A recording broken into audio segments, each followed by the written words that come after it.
Good morning, everybody. It's Sunday. It's May 19th, 2024. Our lives are flying by.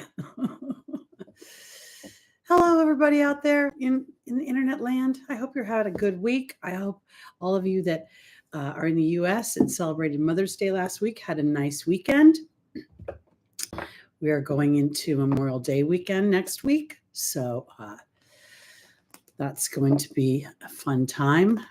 For those of us here in the United States, it's the beginning of summer. It is the kickoff season for fun and frivolity. So I'm just sort of waiting to see if I'm a little early.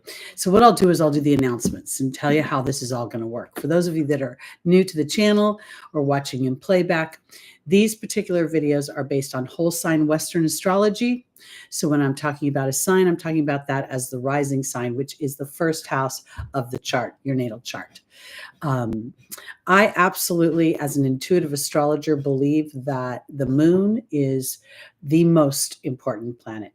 I know that our rising is our perception in many ways, but the moon rules our emotional body, and we are emotional creatures. We manifest emotionally by what we believe we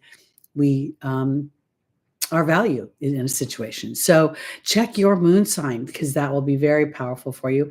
Also, if you have 3 or more planets in any one sign or house, that is indicative of a strong energy that your soul wants to experience in this lifetime. So when you're checking your natal chart, it's really good to look all like in a full circle. Good morning, Catherine. Good morning, Cece Pups. Good morning, Queen Leo. Hi, everybody. Hi, Jules. Good to see you. Everybody's back. So this is kind of a big week. Well, you know, they're always big weeks. Forget about it. Good morning, Josh. Good to see you. But we're going to have a big sign change this week. Jupiter is going to move into Gemini. And when I was doing my meditation, last couple of weeks, I've been really into Native American drumming. So when I go on YouTube and I find a meditation and I'm just really responding to it. And as I was doing my meditation this morning, good morning, small wildflowers. Good to see you. Hope you had a good Mother's Day. Spirit kept showing me the centaur, Chiron, half horse, half human, and then showing me, the archer. And it felt like Spirit was saying that as Gemini experiences Jupiter's transit, this is really an opportunity to, Jupiter's in detriment in Gemini. It's in its most furthest place from its home. And yet at the same time, the shadow side of Jupiter is that it's gluttonous and a little bit entitled, and it'll skip over the details just to, get on with it.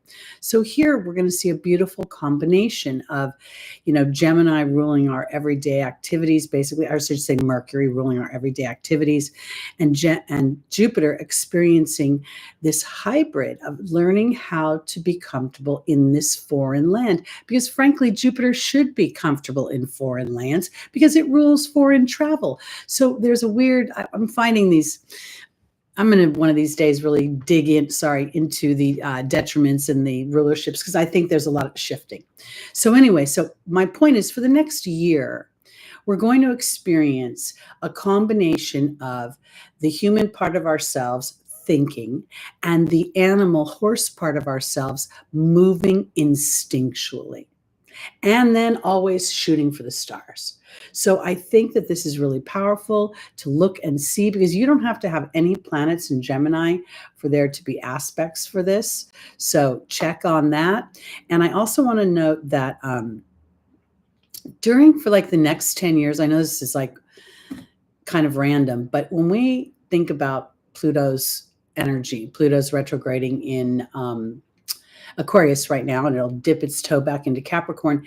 It's going to be in a continued sextile to Neptune, as Neptune is at the last degrees of Pisces, its rulership, and then it's going to retrograde Neptune, and then it's going to move into Aries in 2025. Pluto's sextile to Neptune is like, for me, this transformation of my personal life, but it's like I'm now starting to use my spiritual principles, my spiritual beliefs, my spiritual practices to manifest even more broadly and more efficiently in the 3D world. So this is super, super powerful. You know, I got to tell you, Catherine, I'm sorry. My eyesight is getting better every day. I actually had $200 tickets in the last couple of weeks. So, well, I can win like $100 by, a couple of tickets, $20 here, $40 here. When you scratch off and I saw that 100, I was like, oh, my vibration is shifting. Lucky's going through some interesting times. He's found his youth again, his vitality. He's giving his business to the neighbors when they're walking by. So if you hear him in the background, that's what he's doing. He's not coughing or choking to death. Okay, so yes, so I do believe that I'm on track with my idea of the lottery. I have been feeling, it's funny because I started to just broaden it. I'm like, Spirit, I'm willing to open myself up not only to abundance through some magnificent big jackpot, but through the abundance of trusting my skills and my talents. And I've been challenged a little bit lately to stretch myself. I don't really advertise mediumship or connecting with the dead specifically, but it has come up a lot lately. And in the surrender to Spirit bringing me those people, I have found more expansion.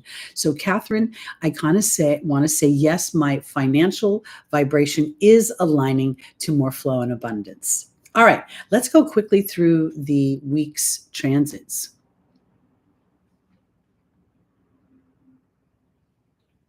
And yeah, you got to be in it to win it. I've decided that my wheelhouse is a $10 ticket. I don't really like buying $20 tickets, and I don't like buying the really little tickets. So I feel very comfortable in the $10 ticket. So I'm, again, watching my vibration. What do I believe?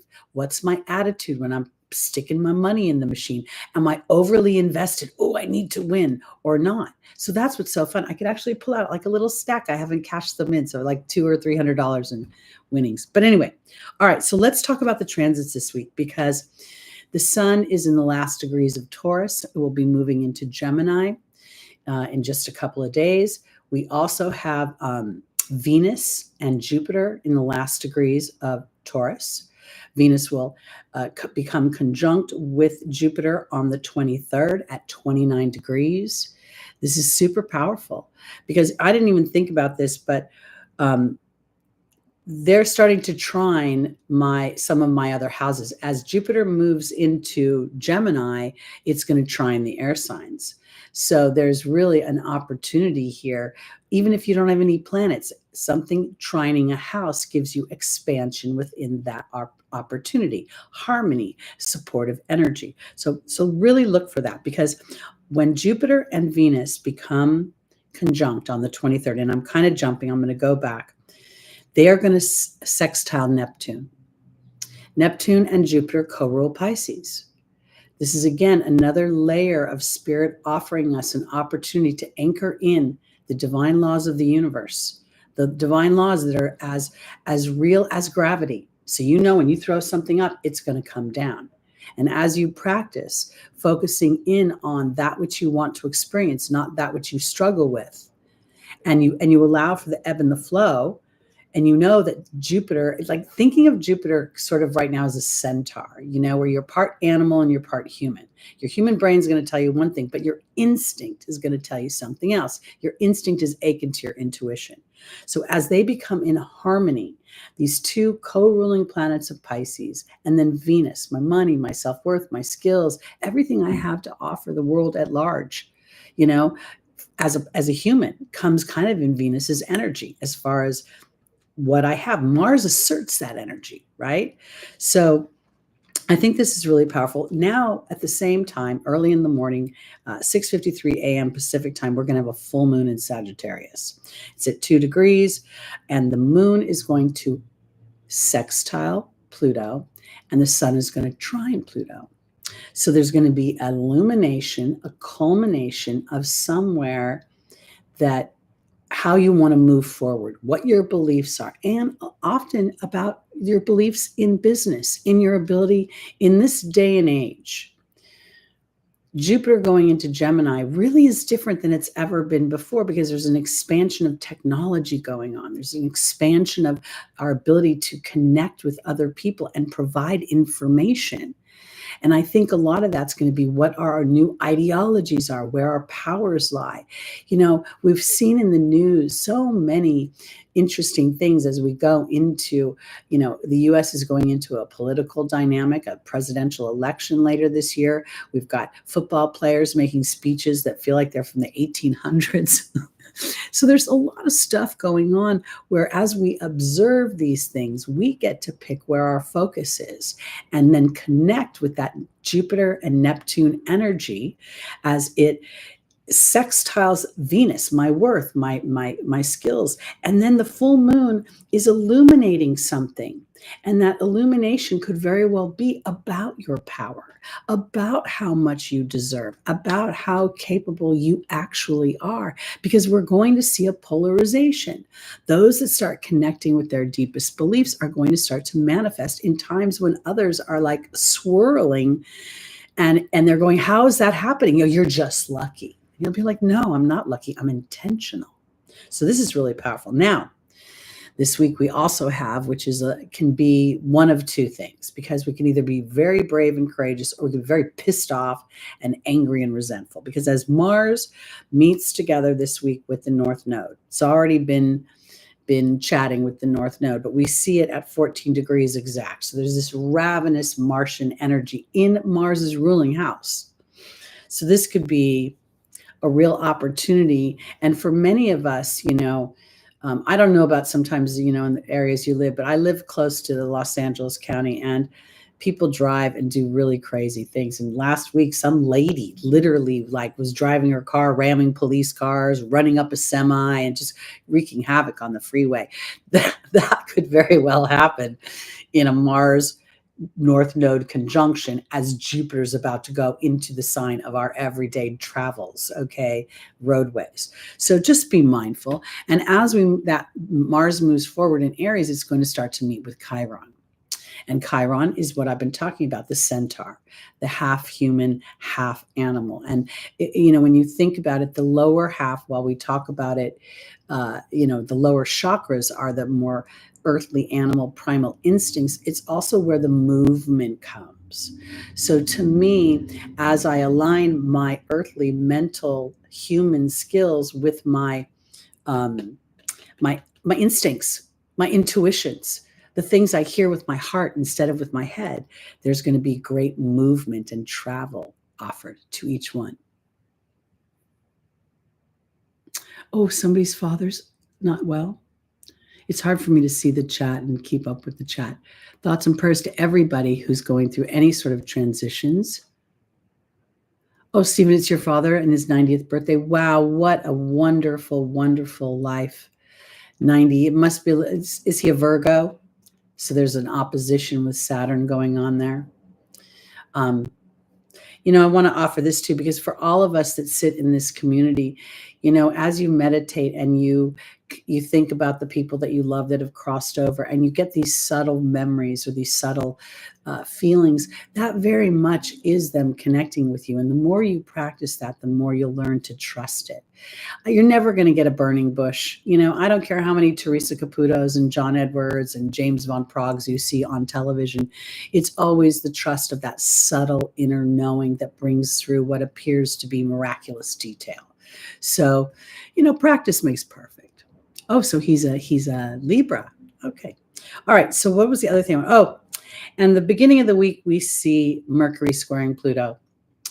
Mercury is, kind of all by itself over there as it's gone into Aries, and as it's squaring the energy of Pluto retrograde. This is really where Pluto's saying no small thoughts here this week. We're going to look down into, and this is what I want to offer you when we say look down into the deeper motivations. This is not a concentrated focus. This is a momentary peek, like you would your rear view mirror to see if there's a pole behind you when you're backing up so that you move the car forward. Because as you have a glimpse into, oh, you know what? Yes, I've had a historic fear that maybe people will not respond to me, or people will compare me, or people will expect this out of me, because it's always about other people. So as you say, well, what do I expect from myself? What would I want to see when I'm putting myself in this creative position? And then stay there a little bit. knowing that that trepidation or that fear has the ability to empower you as you walk through it and find out that there's people that really do enjoy what you have to offer. So I'm going to real quickly before I go on to the readings, give you this, a little story. So this lady calls me last week and says that she wants to, this is kind of why I never got to a video for last week on Mother's Day. She wanted to connect with her mom who had passed over on Mother's Day. And I was like, well, I don't think I'm a good enough person. I don't know if I don't specialize in that. And I don't know, expectations. And as I'm writing the email, I'm getting this feeling of an MR. And I'm thinking, oh, maybe it's a name like Marjorie or Margaret. So I put this in the email. And it turns out that this woman's mother's name begins with an R and her daughter's name begins with an M. And she decides she wants to book after I'm trying to tell her, I don't think I'm the right person for you. So because Spirit brought her to my door, I decided to surrender to the situation. And I meditated and I invited this woman in. And then I put just whatever came into my mind on a piece of paper. And I didn't want to show the woman the piece of paper because I was still afraid to commit to what was coming through. So then as we started the session and she started to validate the things I was telling her verbally, I snuck under my table, I pulled out the book and the piece of paper that was validating that I had gotten that information before she came. And she was very pleased and I was very proud that her mother came through so nicely. So what I'm trying to tell you is that many of you have intuitive skills that you don't recognize or you don't think are valid or important. But as you practice them and as you let Jupiter stretch them and infiltrate them into your everyday life, Gemini, your everyday mind, Gemini, your everyday speech, when you start to say, I get to try this instead of I need to do that or I should do this, you'll be so much more impactful and aware of your impact on your own life. So, Queen Leo, what's gone on? Is something going on with you too? Hi, Shelley. Good to see you. Hi, Teri. Hi, Stephen. I didn't officially say hi to you.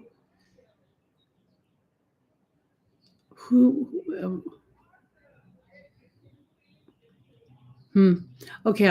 Oh no, another death, another transition. I'm sorry to hear that. It's interesting that here I am talking about the potentials of mediumship. So I'll give you another quick story. And for those of you that, play, if I just hit the timestamp that Small provides, you can get over my stories. But 4 girls called me yesterday. And yesterday I was going to take off because I'm working on some astrology charts and I really need to carve out time for that. And I'd said no to everybody else. But sure enough, when they called, I felt like Spirit said yes, yes. So as I'm getting ready, again, I'm starting to call in all the energies who are,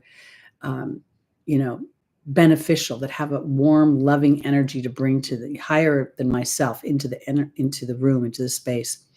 And sure enough, one of the girls had an uncle who had passed many, many years ago. She didn't really actually know the uncle, but she could identify what I was describing. And then there were 4 girls. There were 2 J names. And I said, it's associated with the J name because Queen Leo, your passings may be may be a bridge that you're unaware of. And as you think of them and as you pray for their well-being, you may find that you get information that comes through. I'm not necessarily saying you're going to connect with them directly right away because they have their own process. Once they cross over, there's the review and etc. But it could be something that's stretching you in a way so that you can find the bridge instead of the ending. Okay. Let's start with our late Taurus birthdays. Happy birthday if your birthday is this week. If your birthday is this week, you are very much experiencing this Jupiter, Venus conjunction. The sun is there. Uranus is hovering around that as well. This is a very fortuitous time to set intentions, to be aware of your self-talk. Are you opening the space or are you closing the space? Yeah. Thank you, Queen Leo. So just give yourself this opportunity to say, here I am, and I've been putting these Legos together and building this big, spiritual castle. And now it's time to start to enjoy the fruits of your labor. So, all right, here we go. We're going to start with our Tauruses, rising, moon, sun, and stelliums. Oh, the 10 of Pentacles. We love this. This is very much a Venus. Hold on. It's so dark in my room. This is very much the feeling of abundance. We're seeing, tradition here. We see, oftentimes we can see family money, we can see inheritances, but we also see that everything that in the earthly experience that a Taurus would want is here. And we see the lineage of the grandparents, we see the children, we see the pets, we see the abundance and lush greenery, as well as a stable home and many flow of resources. So as you, Tauruses, especially if your birthday is this week and you're putting your intentions out there for your solar return, this is really magnificent because it also makes Gemini your second house of money, your skills, and your ability to birth those skills in your everyday experience. Again, I think of Gemini very much as my everyday life because it rules our roadways, our errands, our emails, all the things that we do when we get up in the morning. Virgo and Gemini are very simpatico, for lack of a better term, because even though one is earth and one is air, this is kind of like Jupiter moving into Gemini, with the bottom half of the centaur being the animal and the upper part being the human, the earth and the air, the head. So this is an abundant time for our Tauruses to set those intentions, to start the be, do, have. Really, as I find for many humans, the best place to meditate and set intentions is when you're showering in the morning. That way you don't have to carve out an extra 15 minutes or get up early, but you're intentional and you use that water element to connect. All right, let's see what Spirit has to say for you this week. Because we also could see for our Taurus friends that Aries is your 12th house, and you could see that Mars North Node conjunction bucking up some stuff that has been hidden from you, that you haven't, really hasn't come into your conscious awareness. And then here, all of a sudden, there's this, it could be a feeling like, I can't take this job anymore. I can't take doing someone else's story anymore. I need to do my story. And this is telling me that you have the potential resources. You have the resources. Now you just get to capitalize on your potential. All right. First angel is for our Tauruses, Rosetta. You have a gift for teaching, writing, helping other people, but also this would be very much about going back to an energetic energy of what is important to you as a child before you learned what you could or could not do, what was feasible, what was practical. Because we also have Shanti, the angel of peace and tranquility, offering a road ahead. We have Serena, the angel of abundance, matching our 10 of Pentacles, money, money, money. We love money. We love money because money provides a sense of freedom of mind. And then we have Layla. This is a connection with intentions. This is not a pleading with the universe. This is the drive-up window where you go and you put your order in. And rather than, saying, I hope is very disempowering. I am is basically an om. My neighbor downstairs is just like the biggest door slammer you ever got. He comes in and out all day long. And he slams his door every time. God bless his soul. It's my new tagline. God bless his soul. All right, Rosetta is being joined with the partnership card. All righty. Then we have Shanti being joined by the dog. Serena's being joined by the cat. Well, isn't that interesting? And then we have the truth card. All right, I want to offer this because this to me is very much about, when we talked initially about this 10 of Pentacles, it has everything. So whatever Taurus wants, let's say you're already in a happy job, you've already got your career, then if you want something else, it's time to declare it, to make it so. I used to tease and pretend I was Jean-Luc Picard from Star Trek, and I'd look up at the stars and make it so, number one. Like they are my facilitators, because I think this partnership card has to do with your childhood dreams, wants, and desires. And as you step into the innocence of a child, and this is where it's so beautiful, because you don't have to put your trust in a human. You can literally put your trust in the divine laws of the universe. And with just a little bit of spit and polish, meaning you're willing to put in the time. And that's why I go to the shower, because the shower, most everybody takes a shower every day. So it's a great time to allow yourself to be aware. And that awareness is a meditation, because Shanti is offering you a more stable road and more peaceful road ahead as you step into the things that you love. And what I think is so interesting is that then we go from the dog, okay, who is man's best friend, to the cat, which means that you're going to have some healthy boundaries around the people who don't understand how you're operating. It's almost as if this serenity, that trusting that God will bring you all the resources you need, people aren't going to believe that if you tell them that. They're going to say you're a nutbag, get a job, or you're never going to win the lottery. I saw a statistic the other day that says you have like a 1 in 3 million billion chance of winning. I'm like, I don't care what the statistics are, because most of those people are not connected. And frankly, when I win, whatever I win, if it gives me enough money to buy a little, prefab house and a little half-acre of land, and I can live and die on it, I'll be happy with that. I'm not invested in the amount, I'm invested in the flow. Because Taurus, there's a deeper truth that Spirit wants you to start to connect with. Now, that full moon in Sagittarius is going to bring that up this week for you. It's going to illuminate a deeper truth of what you want. And most people think they want money to feel secure. We want the flow of money, the lack of worry for money or resources. So this is a dig a little deeper. And if indeed for some reason your financial well-being is already in place, then this is an opportunity to dream a little bit bigger. And Uranus probably stoked a whole bunch of that. Exactly. Or you know what? It could even be a relationship. It could be, sometimes we get to a certain season in life and where we think, or we look around us and we see all our friends are getting married and that's not happening for me. And we start to go down a road that puts our focus in the opposite direction of what we want. So just a wee bit of awareness of that. And then asking Spirit to help you with your focus. They don't expect you to be perfect. You're in this human, dense cement case, and it's being pummeled with bad information through the media. If you're this age, this is going to happen. If you're that age, this is going to happen. Your kidneys will fail, your eyeballs will fall out, but you need this drug because it's going to be good for you. It's a time of discernment, folks. All right, we're going on to we started with Taurus and now we're going to the birthday people coming up this week as well. So happy birthday to my early Geminis. Your card is the Star.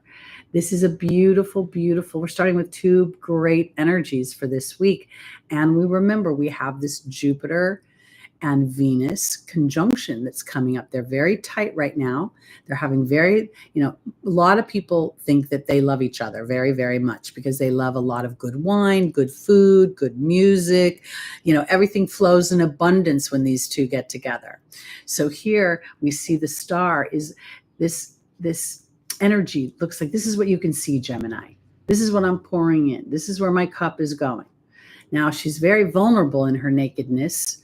But what's really happening is going on over here, behind the scenes, because this vase or urn is offering pathways rather than going in a circle. So this is very powerful for staying aligned with faith. Faith is not a wobble. Faith is, it's happening. I don't care when it happens. I know it's happening. And that is that is the best part. When I look at the wrinkles on my face, which you guys don't see as clearly as I do, I'm like, wouldn't trade one of these wrinkles to go back to the unknowing of yesteryear. It was so disempowering. And my life is, while it has its challenges, there's so much more of me driving the bus than feeling the Aries anger for not being able to. So Gemini, Jupiter's moving into your first house. If you're a Jupiter moon, this is going to really expand what you want for yourself, for your business, for your potentials. And now it's about trusting what's happening behind the scenes with Spirit as well as it is what you're doing in your everyday life. Let's pull a spread. And that's one of the things I think is so funny, because Jupiter rules foreign travel. And what more foreign place to travel than in Gemini? So I think this is an opportunity for Jupiter to expand himself or herself, however you want to look at it, in Geminian things, and that's a lot of stuff that Jupiter just misses because it's flying over everything.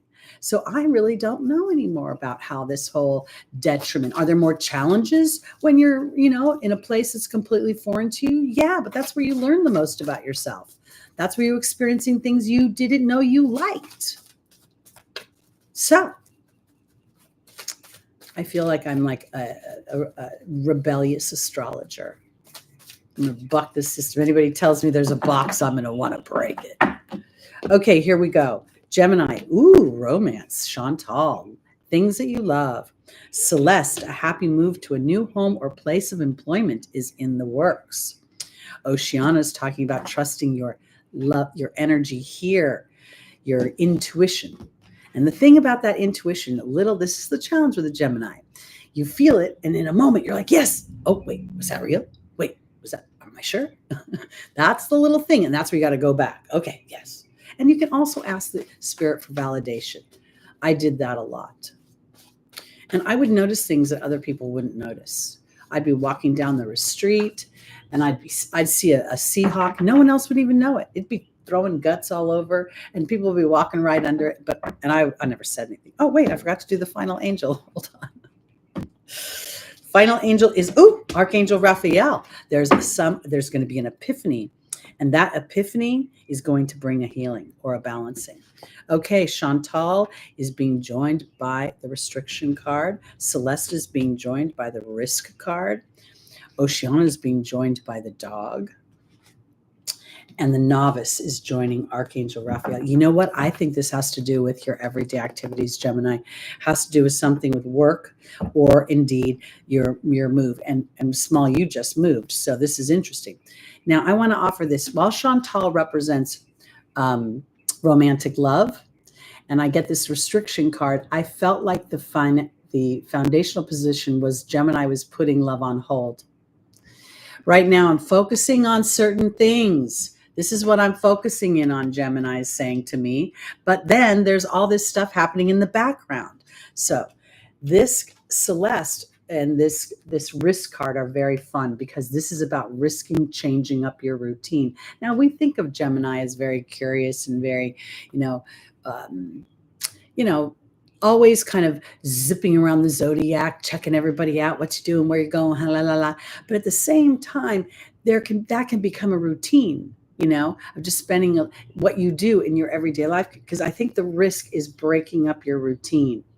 Or if for some reason I could also be a shift in the way you're thinking, but literally when I see Gemini lately small, you come very much into focus in my mind. So now that there's new surroundings, I think it's about exploring those new surroundings, following your heart, doing what you love, playing a little bit more. That's what Gemini would be doing, playing a little bit more, because Archangel Raphael is offering some sort of mental epiphany. And I'll bet you this is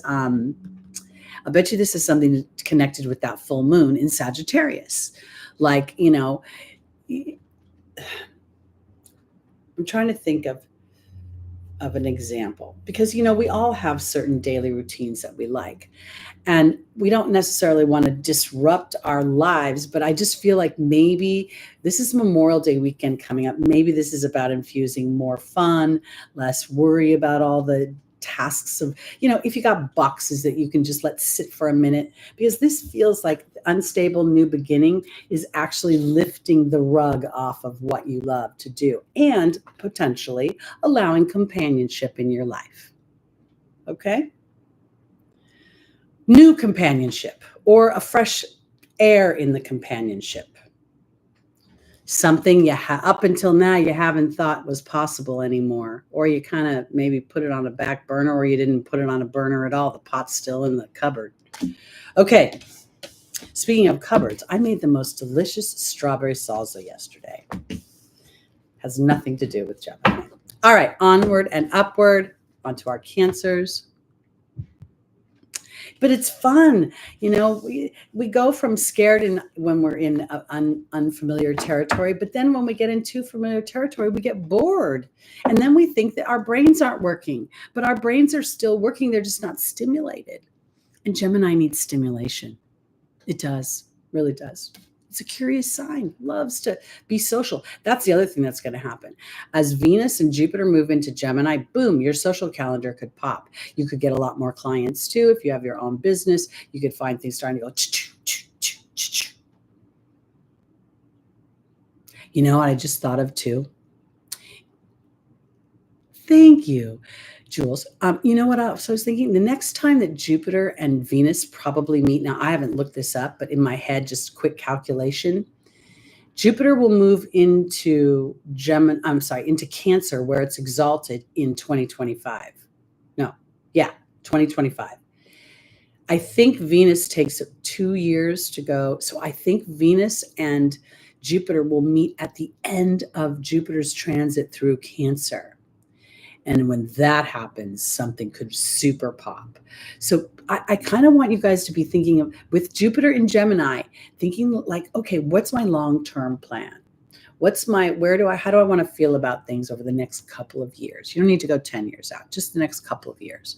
Because working out sort of the mental details and the mental structure and sort of that, because when Jupiter moves into Cancer, a lot of stuff could happen. A lot of people, I bet you there's a bit of little baby boom.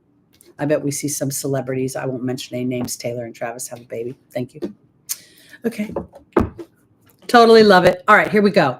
On to our Cancers, rising moon, sun, and stelliums. Ooh, we have the Emperor. This is really, the Emperor is a very powerful Aryan energy. Okay. And it's an energy of individuality. It's an energy, if you look at it, this man, this Emperor, his heart, see the heart on his shoulder, the emblem, he very much carries his heart on his shoulder, and he is very aware of the things he wants. He can be a stoic on some level. He can appear stoic, but at the same time, you know what? Okay, I'm going to be a little weird. I'll bet you this is Gordon Ramsay. I know he should be a Taurus, right? Because of the food thing. But this would be somebody who's a very loving leader, but very strong and won't take no BS. That's the way I want to put it. So this could be where Cancer is being called to really step into a strong energy of your individuality.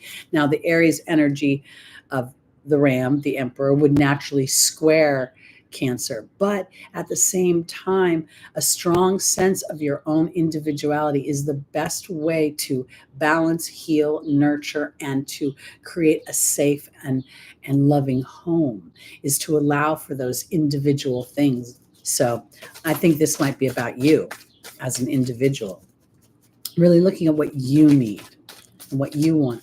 When we look at the Emperor card, it's riddled with the 3 base chakra colors.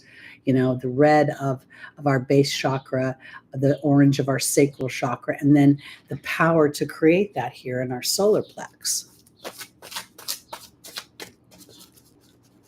I really did think this looked like Gordon Ramsay today.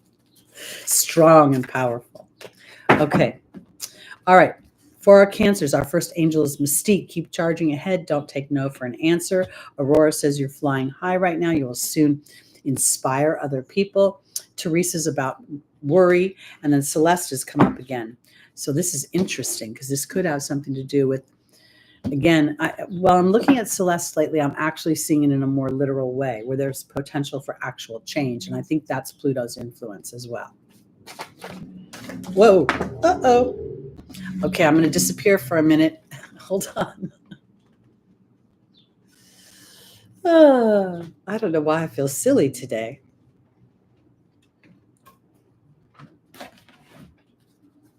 All right, here we go. Maybe it was a strawberry salsa.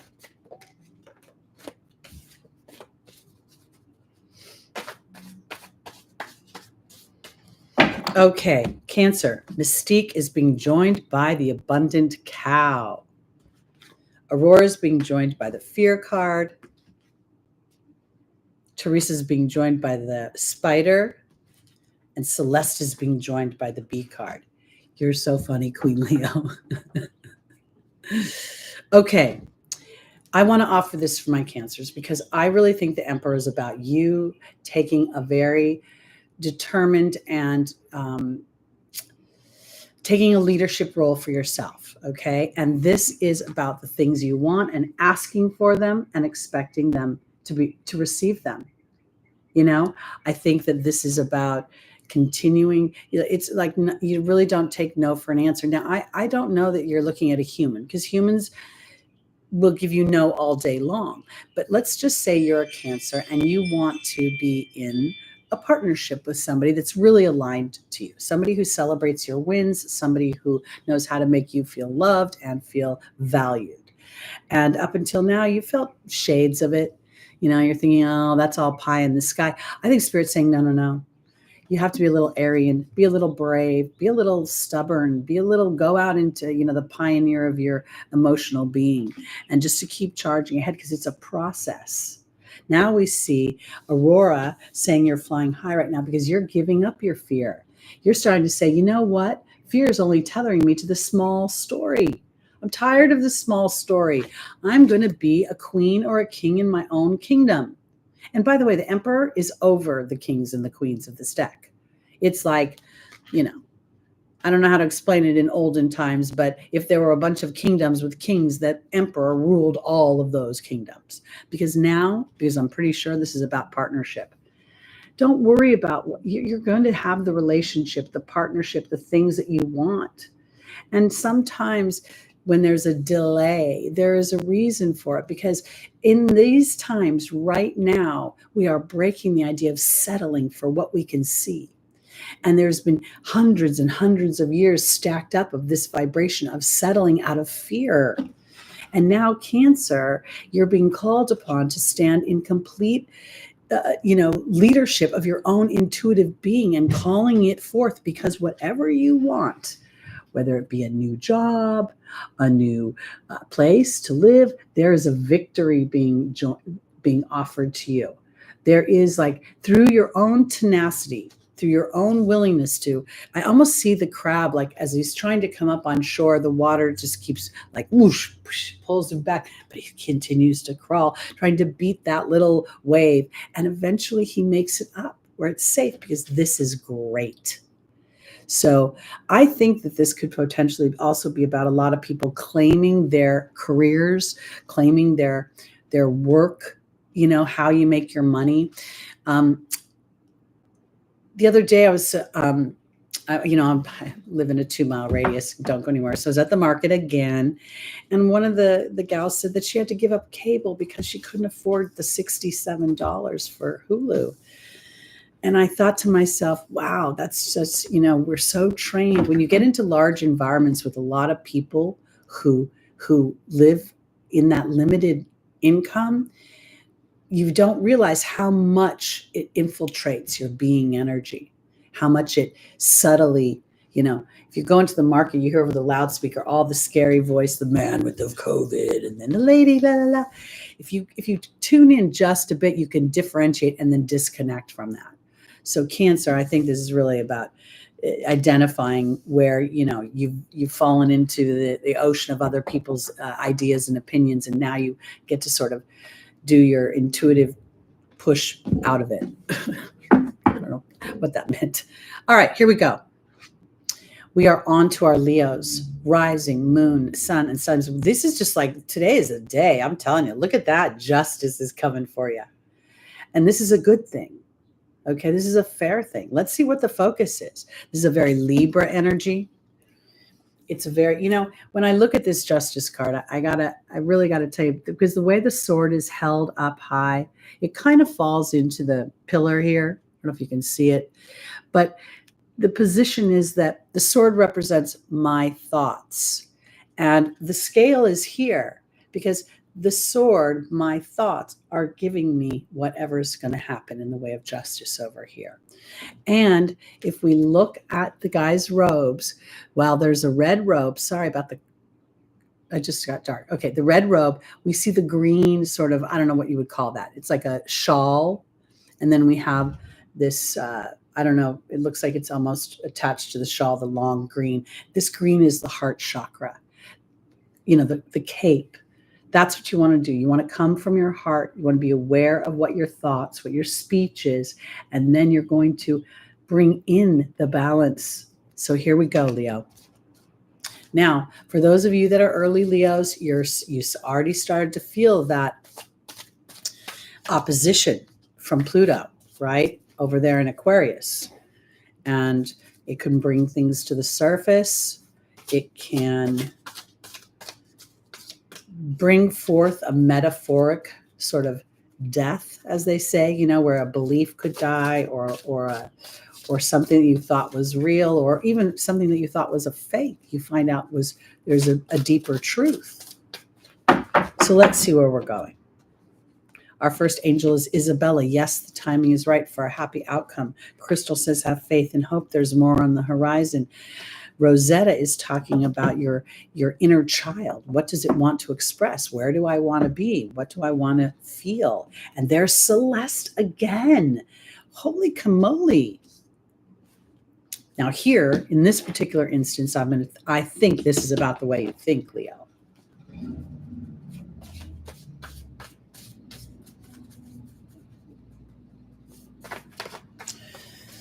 Whew. These cards. All right. Leo, Isabella is being joined by the movement card. Something's starting to happen. Crystal's being joined by the deer. So this is about being gentle as the universe is moving things around.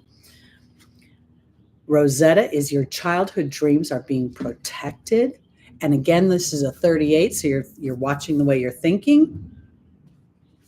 And then we have the Lady of the Lake joining Celeste. Now, the Lady of the Lake is the number 8, and we are talking to our Leos. So the 8 is the number of abundance. It's a number that represents money. So I almost think that here, this is what I want to offer. I think that this justice card today for my Leos are aligning your thoughts. You know, well, it hasn't happened up until now, but that doesn't mean it's not going to happen. Thank you, universe. I'm open to my own expansion. Okay. So let me back the bus up here. So Leo, 1st house, Cancer, 12th house, Gemini, 11th house. So now expansion of networks, not only expansion of networks, expansion of your hopes and your dreams. And what happens in that particular 11th house is an overlay of time. Saturn co-rules the 11th house of Aquarius. And so there's necessary to believe consistently to build a certain momentum. You know, yes, the timing is right for movement. Feels to me as if it's an opportunity to call forth the movement, because I am willing to align with all sorts of gentility about knowing that whatever I want is going to happen. And that as I do, I am a child of the divine, because the divine experiences our joys with us. You know, it's literally like, it's almost as if, you know, without the human interaction on the internet would be nothing. It would just be a big void of space. That's kind of like what God, the universe, divine is. It's just a big void of space. And without us experiencing it, there's no movement. Because here, I really think that this is a moving into Leo's more deeply, moving into your deeper truth, moving into what you want, and having a little bit more, you know, you rule courage, you rule the spine, you rule the heart, you rule fun. You know, and I feel like the genre of what you want is not really what Source is focused on. It's your participation in it and stepping in it in a big way. So if for some reason, you know, you want to experience, oh, I've always wanted to jump out of a plane, then go jump out of a plane. I've always wanted to give myself an opportunity to There's something here that feels like an opportunity to actually move an energy into something more enjoyable that then could potentially lead to more resources or a new experience, potentially a new job. So many people get on these. I don't know if you guys, you know, what you watch, but you know, I watch a lot of reality. I watch a lot of food shows. And Carla Hall, I think was her last name. She started off on that show with, what was that show? I think it's called Top Chef. And she was a contestant and she did a couple of those. And next thing you know, she's a judge. And then, 10 years later, when nobody even remembers that she was a contestant. So there's a lot of things. You got to throw your hat in the ring, Leo. You got to stick your neck out in order for people to be able to applaud your talents. So that could be this opposition, because that 7th house is not just your marriage partnerships. What if you never got married? Like me. I'm trying so hard not to mention that kicker's name. I don't know if y'all know about it, but I'm not going to say a word. All right, here we go. On to our Virgos, rising moon, sun, and stelliums. Are you ready for your tarot card? Ooh, victory. Boy, they just get better and better and better. Ooh, that sounds like fun, Clean Leo. This card is a card of victory, but this victory was this guy has been through it. So now we're celebrating. Okay. Now, if I look at this and I think about Virgo, I know that you are experiencing Saturn's opposition in your 7th house of Pisces. And this opposition is really, I think, of benefit for Virgo, because to me, I really believe that Saturn is saying, are you applying the creative and the spiritual dynamics that Pisces has to offer in all of your partnerships, in your professional partnerships? The challenging side of Virgo is that because it rules process, there's a sense of perfection. And if things aren't perfect, there can be a rather fine-tooth comb, aka critical eye on a situation. And frankly, if you look at anything long enough, you'll find something wrong with it. So I think that this victory is going to come in the form of your Saturn opposition and learning how to work with Saturn's energy so you can start to extract Saturn's not only long-term, but stable and rooted benefits. Now, overall, Virgo, you trine the Capricorn energy. So there is a harmonious energy with Saturn by nature. Virgo would be willing to do the hard work that Saturn requires. But now I think it's about lightening the energy, about, really about celebrating all the hard work versus looking for the next hill to climb. Let's see.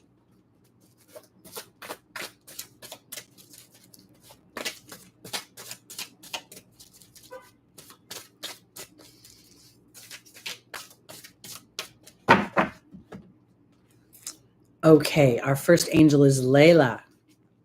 The second is Fiona. The third is Indriel. And the final is Bethany. One of the challenges with the earth sign energy is that there's a bit of, and especially with Virgo being ruled by Mercury, there's a bit of I want to get it done. I want to get it done.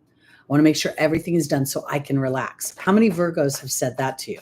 Or if you're a Virgo, how many times have you said that? I just need to get everything organized so that I can relax. I think that this is where the victory comes. Maybe you can relax and not have it have to be perfect. Just like for one day, I'll just move to the other side of the house where there's no clutter and no disruption. I have Venus in Virgo and I have Pluto in Virgo. So I definitely I have to make my bed every day. Cannot leave it not made. Even if I'm going to wash my sheets later in the day, I make the bed anyway. And then I disrupt it. If I leave dishes in the sink at night, I usually 9 times out of 10, they're all basically clean and stacked up. So they look neat. I can't just leave food and grime everywhere. I'm just weird that way. Layla's being joined by the forgiveness card. Okay, this is Virgo, self-forgiveness for not being perfect, for not getting it all done. Here we have Fiona saying, now that you've asked God and angels for help, and then we have the human ego being involved. That's the one that tells you you're not enough. We have Indriel, and then the emotional baggage released through the frog. And Bethany is all about taking care of yourself, Virgo, which is not what your habit is here. And here's the love card. All right, so Virgo, this is the deal. I think Spirit is saying it's time for you to celebrate all the things that you have done to align yourself to a more relaxed and enjoyable experience for yourself. If more people realize that if you yourself were happy, you vibrate that happy. And that not only helps all the unhappy around you, it brings the happiness outside to you. So here, Layla is saying it's time to celebrate all the reconciliations that you've done for yourself, all the self-awareness, all the, having an awareness, this is my imprint or my human habit. This is, how I want to be more mindful. And I want to offer this too, because spirit does not expect perfection. So, if you're good, 4 days a week, and then you fall off the celery juice wagon or I got to have my caffeine, whatever it is, it's okay. It's the awareness of the journey, because spirit is helping calm your ego down.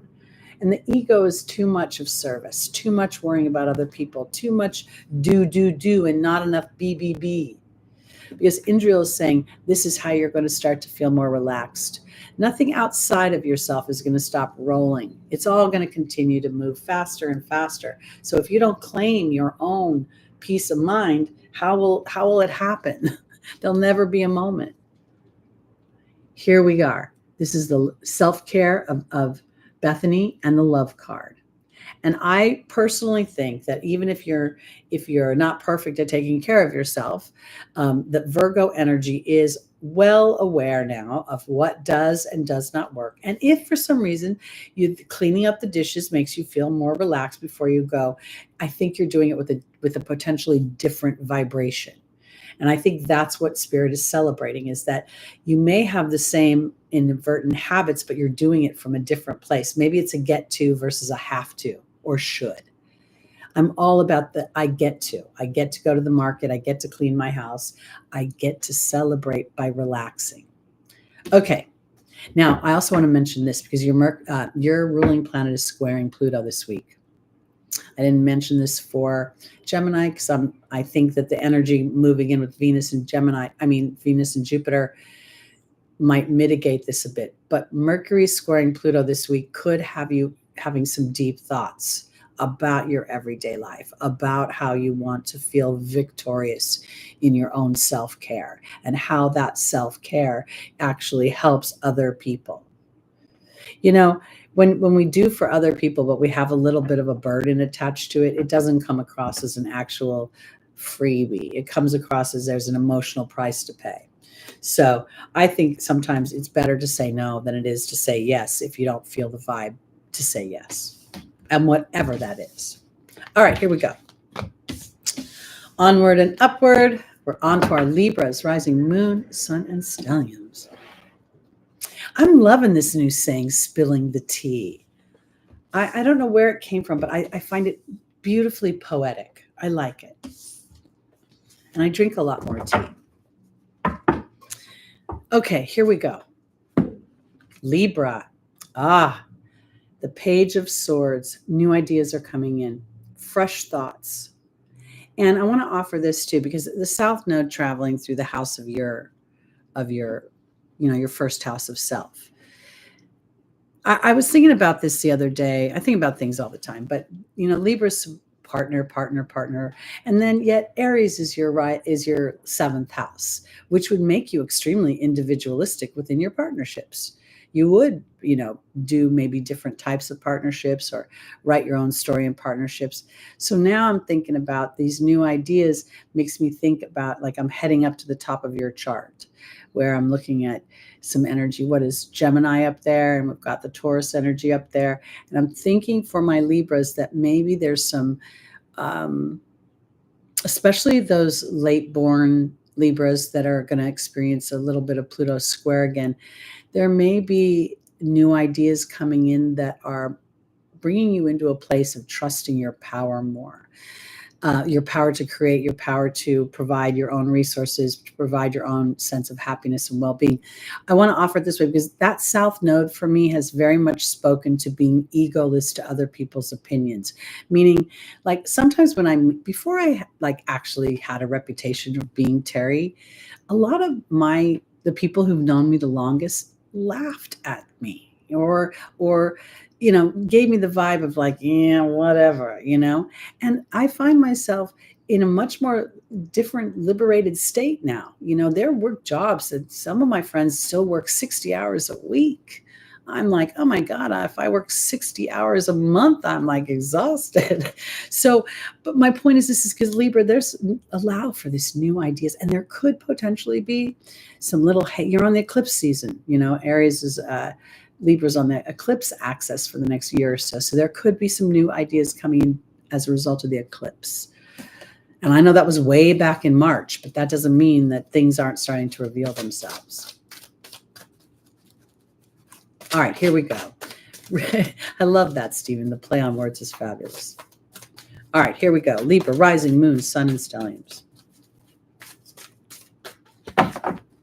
Our first angel is Astera, reach for the stars and do not compromise. Grace and Antoinette is about self-compassion. Fiona is saying that God and the angels are assisting you in your endeavors. And then Celeste is up again. I'm telling you, there's new energy coming in. Meaning all sorts of new energies are coming in. Because I want to offer this. Sometimes when I see Celeste, well, I usually think it's a shift in my mind, and we're talking about air here. Sometimes there's a shift in our environment, and it isn't us actually moving, but things changing around us. So let's look and see.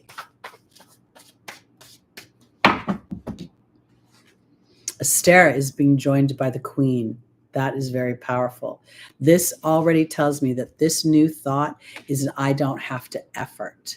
Now I get to receive. And how much time do I spend believing that the universe will provide? The universe does not provide. Now, look, I know we were joking about the lottery earlier, but the universe will not actually provide the money. It provides the alignment to receiving the money. So that's part of the new thought, that you are a receiver through the stars, through your alignment, through your, the late born Libras, anybody born within 2 or 3 degrees of 23, 24 degrees of Libra is born on the voice of angels, Spica, the fixed star. It is a beneficial star.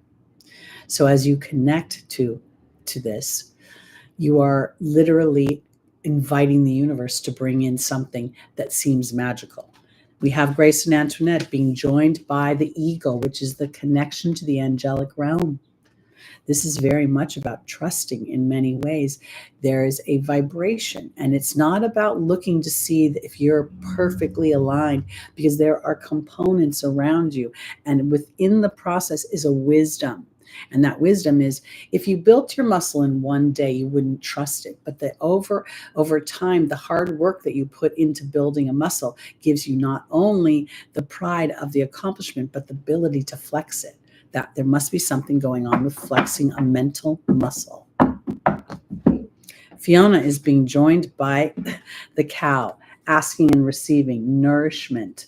This is abundance, some new idea. You could potentially create your own business, Libra, or capitalize on your business, or have a new idea about what you want to do within a business venture.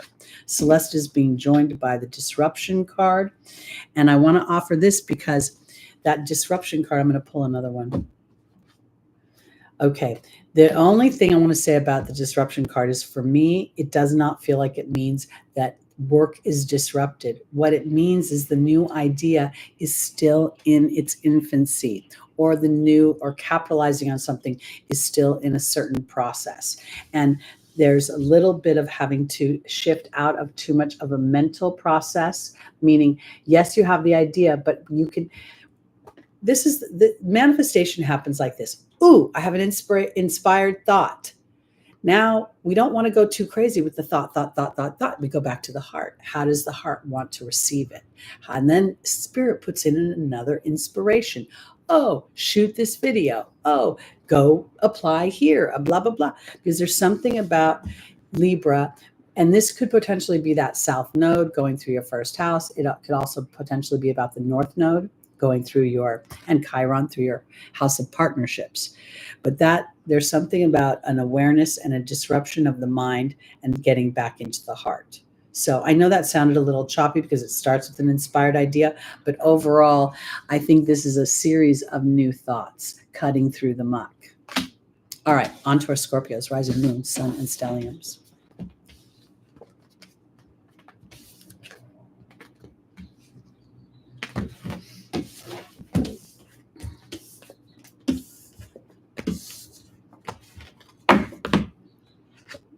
Ooh, the Queen of Pentacles. This represents the earth. This represents the sign of Capricorn. We see the goats all over her throne. We see the bunny in the front running in, prolific. She has quite a calm look on her face.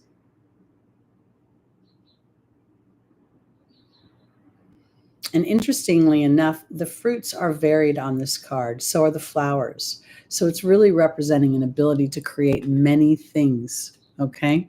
And I want to offer it because when we look at the fruits, it's all one genre, but a variety of different things. So there could potentially be something that you're building that is all in one genre, but you're putting in different elements. Let's see where we're going with this. My dog is so cute right now, sleeping on his bed. His little leg is hanging. He looks so serene. All right, Scorpio. Money, money, money. That's what that queen is all about. She's water and earth together, making a nice, soft path to walk upon. Ray, connection to the angelic realm. Crystal, have faith. There's more on the horizon. You are being protected through Xana's energy. And then we have Azure telling your desire is going to happen in the near future.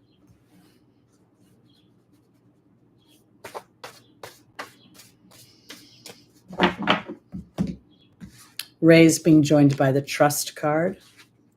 Crystal's being joined by the Disruption card. Xana's being joined by the Frog. And Azure's being joined by the Mystery card. So what this says to me is that there is a bit of a journey of, how do I want to phrase this? For my Scorpios, I almost feel like there's something that you could potentially be wanting to bring into the material world. The nature of Capricorn is, obviously duty, working hard, but the queen leaves a sense of ease attached to that. She enjoys the work. So this could be part of what Spirit is talking about. Are you enjoying what you do? Are you trusting that if you start to endeavor something you would actually think is fun, that there can be resources that are attached to it? Because here, when I see the Trust card and the connection to the angelic realm, I see Ray with this huge yellow coming out of the top of her head, your power or her third eye. The true power comes from the connection to Spirit. Now there's on some level, Scorpio, the doing gets to sort of take a back seat to the being energy. What do I believe? Do I have faith in this situation? Do I know it will move forward? The challenge with the Scorpio energy is that when it's unconscious, it wants to just assert itself. It wants to say, let me make it happen. And here there is a working relationship with Spirit. There's natural laws on the earth plane. Okay. Well, the potentials for instant manifestation are there.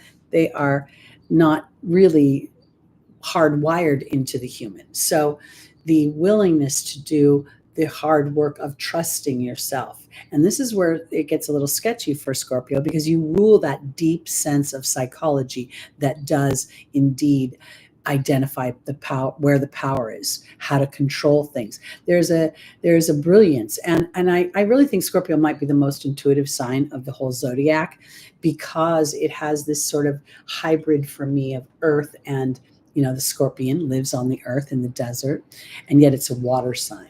So here Xana is protecting you as you start to release some emotional fears, or you start to realize that the frog is a very auspicious totem in Asian cultures. So as you identify that you're in a human structure and there's a sense of trepidation, concern, natural within the process, then you have more power of trusting the divine flow between, okay, here's Spirit, here's my idea, this is what I want to manifest, and then allowing Spirit to start to bring in those elements.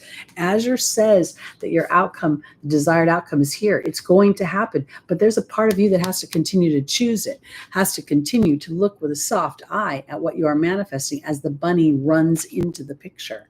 The bunny's not in the forefront sitting, it's coming in. Okay. Onto our Sagittariuses. This is going to be your full moon this week. I'm going to do a video. I'll get it out before the 23rd. I've been pretty busy.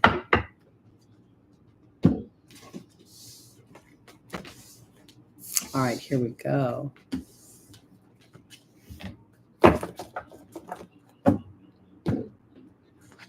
All right, Sagittarius, this is lovely. The Wheel of Fortune. Now, this is another major arcana card, and it can very much indicate benefit. It can also, depending upon the cards that surround it, indicate challenges because you can be coming down the wheel. But it never is lost on me that the very top of this wheel is the Sphinx holding a large sword. So your real power comes from your mind and how you're able to focus. All the elements within the tarot, within astrology, are here. We have the eagle representing the water element. We have the lion representing the fire element. We have the bull representing the earth element, and then the human angel representing the air element. They all have wings. So this is very much what you determine your place on the wheel of fate as you focus. So where are we going? Hi, Rachel D. So good to see you in the room. Welcome. And welcome to anybody that I didn't see. I've got I have weird lighting. I have I almost called it an O-ring. I have a ring light, and I think I've used it one time in my whole life. It just doesn't seem to do much for me.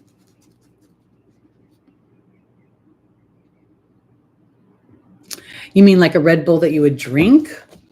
Or you mean you need a literal Red Bull? Because I would go for a little Red Bull statue, but I wouldn't drink a Red Bull ever. I don't like those things. Okay, here we go. For our Sagittarius of crystal, have faith and hope. There's more on the horizon that you can't see. We have Serena, the angel of abundance and money and flow. We have Xana, the angel of protection. And then we have Azure again. Your desired outcome will happen in the near future. All right. Crystal is being joined by the wealth card. Oh my goodness, Sagittarius, you know your ruling planet is moving in Gemini. It's conjunct Venus this week. This is really an excellent time to, I don't know where that energy, let me think for a second. Sagittarius rising, that makes Aries your 5th house, which makes Taurus your 6th house of work. Yummy, yummy, yummy. Serena is being joined by the serpent. Xana's being joined by the truth card. And Azure's being joined by the Queen.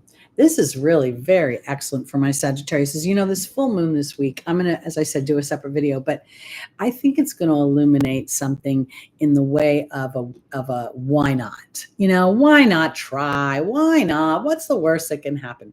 That's one thing my dad used to always say. What's the worst that can happen? They say no. And it's all in how you take a no.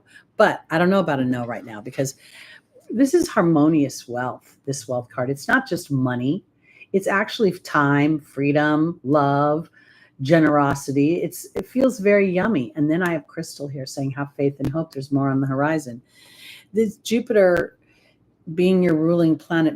My meditation this morning was so clear about the centaur, about the energy of Chiron, and how the bottom half, this horse energy, has ability to move me as I trust my instincts over my mind.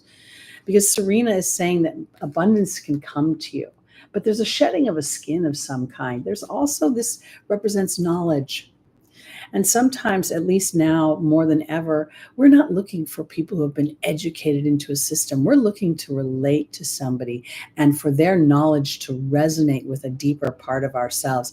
And Sagittarius, when you put yourself out in that way, the Wheel of Fortune offers you benefit, because here in the angel's advice is your deepest truth and your protection to express your deepest truth.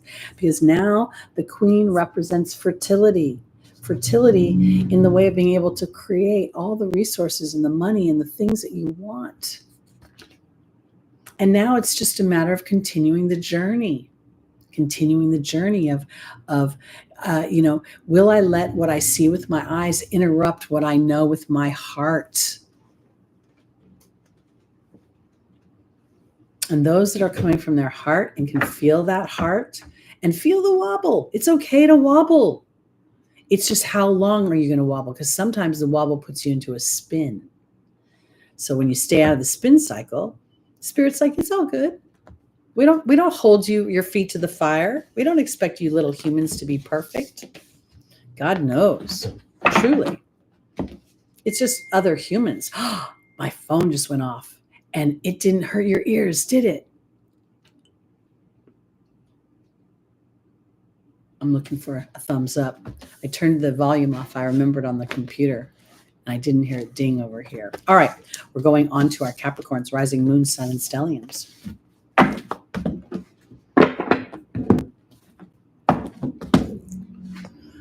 All right, this is a big decision. When we see this is I know finally after all these years that you've been putting up with that. And I finally, what has it been, 6-7 years now? My God. Okay, Capricorn, big decision is on the books. Now, want to offer it this way. This energy is the energy of Libra. Okay, the swords, the 2, 3, and 4 represent the cardinal air. And when you look very closely, the decisions feel overwhelming. And part of the reason why she has to have her eyes closed is because, like justice, she has to come from what she knows in her heart. And Capricorn, that's not the easiest place for you because you're used to being practical. You're used to building in the material world for other people to see. Now, your ruling planet is in the sign of Pisces. And it is asking, I believe, to start to put into the 3D experience the principles of the divine laws of the universe. And so, and if we look at this card again, we see that this large body of water, it's really coming from the land is very sparse. To find some ground to stand on is not possible. It has to, the energy has to come from the heart. So let's see what kind of decision we're looking at.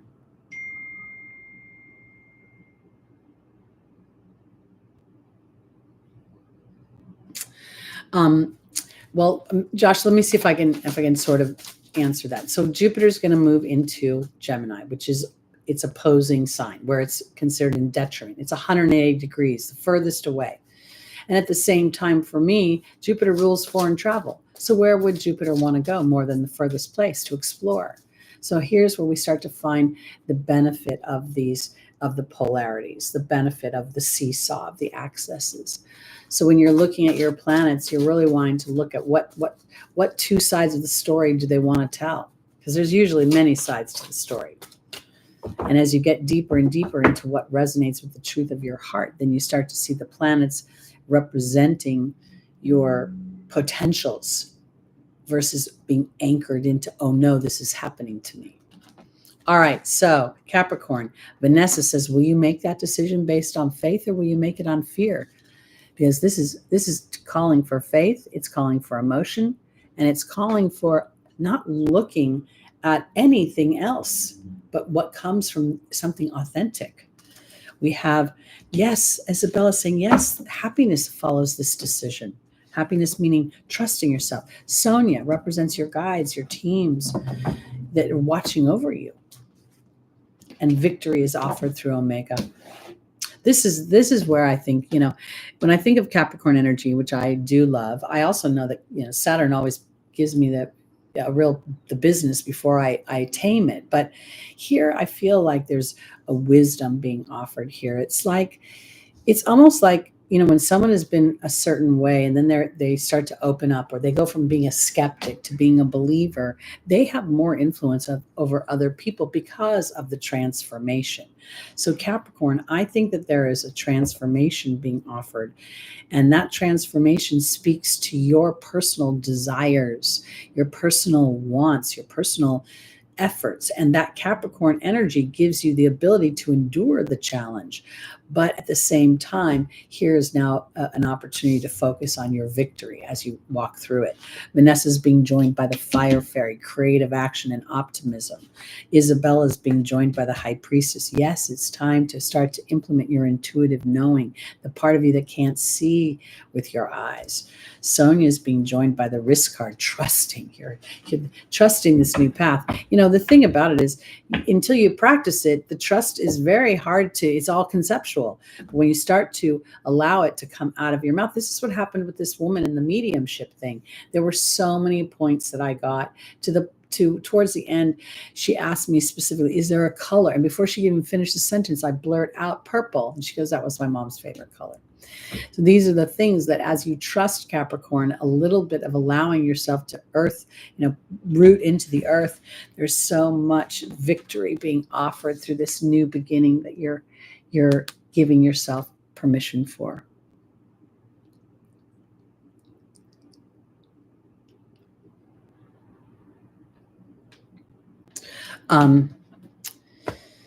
Okay, so this is what I want to offer in as I round up for my Capricorns. You've been going through that Pluto transit since 2008. Lots of things have been metaphorically passing and new things coming in. Now, as you start to really walk the ground of this, as you feel your feet begin that path of trusting more with your heart than you do with what you can see and what others expect and what duty and responsibilities you have. This is not about shirking the responsibilities. It's about the choice of responsibilities. And sometimes recognizing that we can be overly responsible, which diminishes somebody else's experience. So this is a powerful new beginning. Pluto's re-entry in September in the last degrees of Capricorn are going to, revisit some things. So those late-born Capricorns might want to be aware of that now, so you can capitalize on the energy. And then as it moves into your second house of Aquarius, your individuality, your unique expression, your genius can offer you so much bounty. Money, money, money. Okay. And many people are going to have challenges with money, but many people are going to thrive in ways they had never expected. Alrighty, here we go. On to our Aquarius, rising moon, sun, and stelliums. Oh, look at the sun is shining. This is like, we've had so many beautiful major arcana cards and cards today. This is a Leo energy without a doubt. We know that the sun rules Leo. But the thing about this card is so powerful for me is that there's a big block wall, right? And all the sunflowers have had to grow up over that block. And the child and the pony both represent a youthful energy of trusting things that grown-ups don't trust anymore. So to me, when I look at my Aquariuses, I feel that there is a potential for great growth. And when I say growth, that is that holding on to my own hopes and dreams and allowing those to flourish. I'm not looking at you as an individual growing for your spiritual awareness. I feel like Aquarius by nature is just already aware of magical things that can happen, that, research, innovation, technology is all about dreaming ahead and facilitating a more effortless journey. So I think this could be very much about expressing yourself, about knowing that there's a certain period of time of growth and a cycle of growth. Sometimes you have to prune the rose bushes and it looks like you're breaking the branches, but you're really giving it an opportunity to blossom, because Pluto can prune something, but there's something great coming from that. All right. Our first angel for Aquarius is Chantal, the angel of love and romance. Isaiah is here saying you're protected while new projects are starting. Patience is about observation, gathering information. Then we have Bethany, which is all about self-care. Jerry Hicks would always say, if you have a good idea and you want to really endeavor something, don't tell anybody. Because the first thing people tend to do is, well, how are you going to do that? And then they start you down the road of resistance, of fear, of unsureness. So let's see, Aquarius. Chantal is being joined by the dog. Ooh, that's double down on love, love, love. The sun rules Leo. Leo rules romance. Maybe there's some stuff cooking for you. Isaiah is bringing in the fire fairy is joining Isaiah, and that is a very optimistic energy, very passionate energy. Patience is being joined by the novice. And the final is Bethany and the forgiveness card. I got to tell you, there could very well be, I think you all know that I've become a fan of Taylor and Travis as a couple, and I've done some videos on them because I just love it, and I can't wait to be right about their wedding day. But I want to say this. The Pluto transit for Taylor she's got a 1-degree Venus in Aquarius. And, we saw her, she could do it with a broken heart, right? But that broken heart, her tenacity, her second house, Capricorn stellium, really helped her push through that. And then there was benefit. Because I think for my Aquariuses, this is about everything you love, everything you want, how you want to feel. Aquarius of all the signs doesn't feel loyalty. It feels very independent because it's a sign of exile. It's a sign of rebellion where you're bucking the system. And sometimes you feel alone in that endeavor, but now you're being protected as you stand in a much more authentic passion for your life. And I almost feel like part of this also could be being your natural self within relation to a loved one, a lover, or friends, because this observation of self is a new version of you. I love that. I love that. I would sing that all day long. Money flows to me like wine, and wine flows to me effortlessly, because this forgiveness card and this self-care card feels as if this is the victory after. It's almost like I knew I could do it. When I first started being Teri, my whole family was just sitting there holding their breath, thinking I was a total weirdo. None of them are into this stuff at all, not remotely. And for them to think that I could make a living was just sheer madness. And yet, in April, I celebrated 10 years. And I feel like, Aquarius, you have the ability to birth a very revolutionary part of yourself by allowing yourself to dream big and be slightly vulnerable to that. And don't really tell anybody what you're doing to any great lengths, because until you get yourself rooted, you don't want anybody shaking you off your block. I also want to say this. For those Aquariuses that are endeavoring love or in a love relationship, or maybe even new love, allowing yourself to just really be your authentic self here somehow makes me feel as if you're embraced more, and it feels more safe, more comfortable, more enjoyable than trying to be something for somebody. Okay. All right. Now, while I shuffle for my Pisces, I just want to mention the wine. Okay. I have made a little discovery. I got an inkling. I think I watched some Italian show on TV, and it made me want to be in Italy and eat Italian food, not like Italian food like lasagna. It made me want to do antipasta.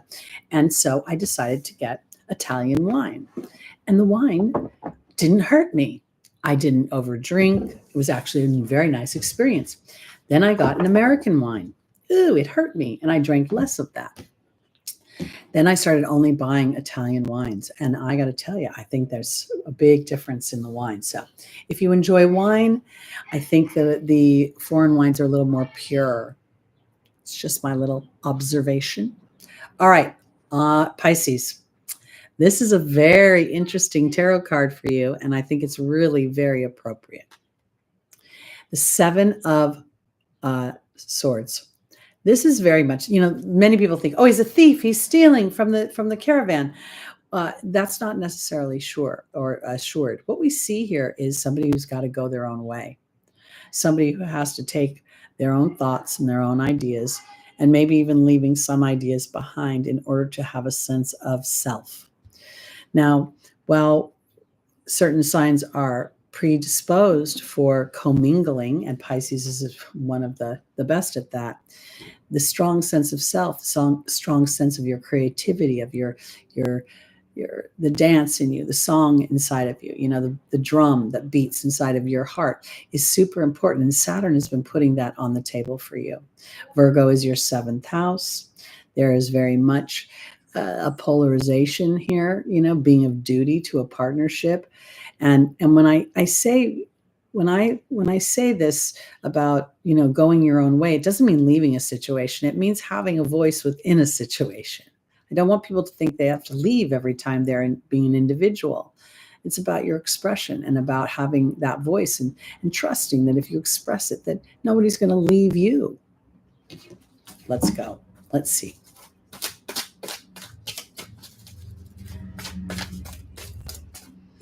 Our first angel for our Pisces is Francesca. The second is Serena. The third is Archangel Raphael. And the final is Maya.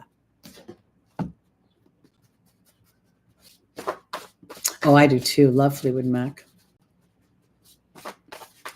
Thank you, Stephen. Francesca is being joined by the Death card. Serena's being joined by the Risk card. Archangel Raphael is being joined by Merlin. And Maya is being joined by the Owl. Now, this is interesting because when I look at this Pisces, you know, the sense of compassion, the sense of empathy, the sense of intuitiveness for somebody else's way can be inadvertently a challenge. It can absorb you. It can pull you in a way that doesn't allow for the definition of your individuality. Because Francesca is saying, what do you visualize right now? Negativity will block your progress. And Spirit is saying that needs to transform.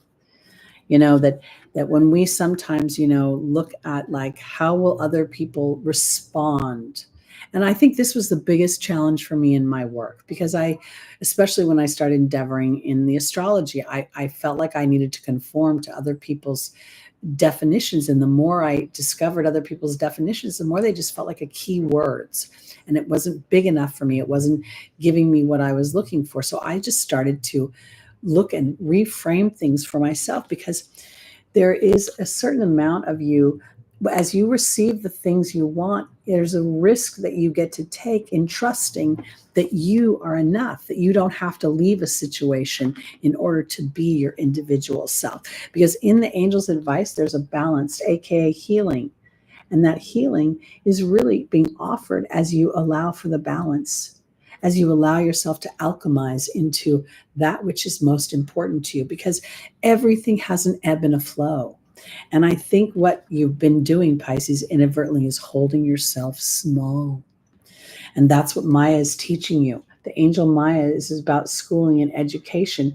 And the owl is about the two sides of one coin, deception and wisdom, dark and light, you know, good and bad. And while there's always those dynamics, they're not always at a great extreme. So I feel like for my Pisces, especially with your ruling planet, about Neptune making a sextile to Pluto. Now Jupiter, your co-ruling planet, in alignment with Venus, is offering you an ability to decide, what do I believe about myself? And am I willing to a little bit go my own way? And going my own way could potentially be, I'm going to stick my neck out. And that neck could be, you know, stretching my skills as an intuitive, or stretching my skills as an accountant, or you know, starting to something that's individualistic for you. That's the way I have to put it. Okay, let's go on to our Aries. Rising moon, sun, and stelliums. Hey, just call me C.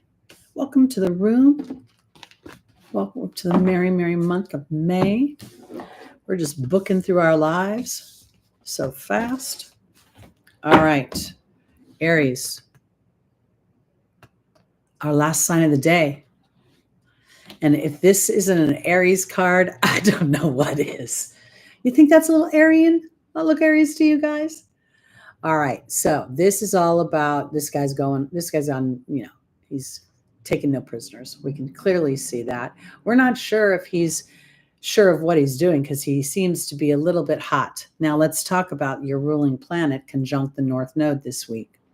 And your ruling planet Mars is going to head towards Chiron by the end of the week. They'll be within a couple of degrees of each other.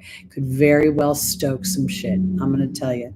And as an Aries rising myself, I have been aware that when Mars moved into Aries, the warrior in me started to go, And I got to tell you, I've had to pull her off the ledge. I'm like, that's not where we want to go. I know you've got you could hatch this little plan and that little plan and release some of your anger, but you will not be happy about it at the end of the day, because I want to be a methodical, strategic warrior. I'm not giving up my warrior, but I don't want to be a banshee. So let's see, Aries, what's going on? Because it could be a banshee. You could be going nuts in your thoughts. Again, we're looking at air. Air is always our thoughts.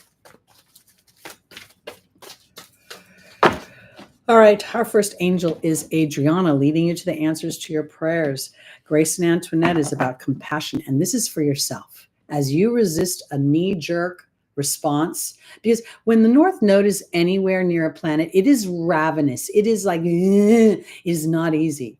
And that's the only time that, shouldn't say the only time, that's when our awareness gives us options. It does not negate the energy, but the awareness is like, do I want to do the old me, or do I want to implement a new idea of me?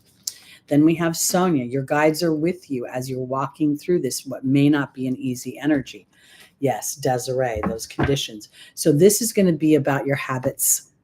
It's going to be Aries about like what sits underneath. And I want to offer it this way, because as you have this awareness, this is never about dumbing down your fire, okay? You can always lower the fire. It's very difficult sometimes to heat somebody up to stand up for themselves. So now we're going to be revisiting how you allow yourself to take inspired action versus being frustrated because you don't see something moving quick enough.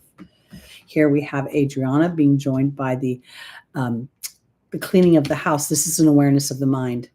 The house always refers to the mind. If you dream about homes and moving in homes and being moved, somebody's trying to shift the way you're thinking, or you're trying to shift the way you're thinking. Grace and Antoinette is being joined by the serpent, which is having the knowledge and having compassion as you implement knowledge that is not natural to you. Okay? I have a lot of knowledge, and I am hot as a frickin' bonfire sometimes. And I got to tell you, it drives me crazy. I have this lady next door who's so rude. She has grown her bushes up like 12 feet, blocking everybody's view in this building. She knows she's doing it, and she doesn't care, because all the guys that she's blocking really bad are all afraid of her. So sometimes I look out my window and I see my view being blocked, and I get pissed. And then I think, oh no, I have a bigger plan. She thinks she's getting away with something, but Teri's got something going on. And I have to allow Adriana to continue to lead me, because if I take action, it will be in the wrong direction. So Desiree is, Aries, your ego this week is on the docket. Being aware of it, being aware of how you respond, being aware of your knee-jerk, pissed-off reaction. The thing about this is the thing. We get a lot of, when astrologers talk about Mars, Mars is in rulership. Oh, it's the hottest ever. And then they talk about, oh, Mars is now in detriment. Oh, poor bad Mars. I feel like people can't make up their minds. So my point here is that this week, you're going to be very aware of the extremes of your Martian energy. You're going to be aware of your bravery, your courage. You're going to be aware of injustice. You're going to be aware of a lot of things that piss you off potentially. What you do with that information this particular week will be very illuminating, because Sagittarius is your 9th house of beliefs and your connection to the angelic realm. And it also rules justice. So something is coming about, and there may be an awareness, and you get to sort of recognize that if you take action without Spirit's inspiration, you may find yourself in a do-over. That's just the way I want to put it. It's a little challenging, because it's not always easy to be led, especially when you're a pioneer. You're used to standing at the forefront. And with the sun exalted in Aries, while it's not at this moment, Aries and the sun represent great leadership. So when you're allowing the universe to lead you, sometimes that could be a little bit uncomfortable. All right, that's it for this week. We pretty much stuck to the hour and a half, so I'm pretty proud of me for that. I always want to thank Small Wildflowers, because she is the anchor to this community. Without her, we'd all be lost, frankly. Next week is Memorial Day. Do y'all want to take Memorial Day off? I'm kind of up in the air about it, because because we just took off Mother's Day. But again, I'm open to it. So let me know. No, you don't want to take it off. All right. What about you, Small? Do you got any plans? Well, anyway, so for now, we'll say Sunday's on. I'm just going to plan on it for next week. And if for some reason something fabulous happens and I, win a trip to, Sweden to go see Taylor, I'll just have to let you all know later. All right, everybody, I'm making a little joke there. Check out my 4-minute video on Taylor and Travis. I have I'm really convinced, and I hate to do timing, but I'm very convinced that they're going to get married on October 13th this year. I made a prediction back in November, and it was contingent upon Jason's schedule with the Eagles, and then, of course, Travis's schedule. And they just posted the Kansas City schedule, and he has the 13th of October off. Jason has retired, and even if he starts his Monday Night Football gig, it won't be a problem. So I'm kind of excited about it. I'm thinking like the universe is showing me signs and omens. So check it out. It's only 4 minutes long. All right, everybody. I'll see you next Sunday. Have a wonderful week. Be mindful. There's some really, really powerful energies, yummy energies. And then that little Mars and Mercury is a little bit challenging. All right. See you next week, everybody. Bye-bye.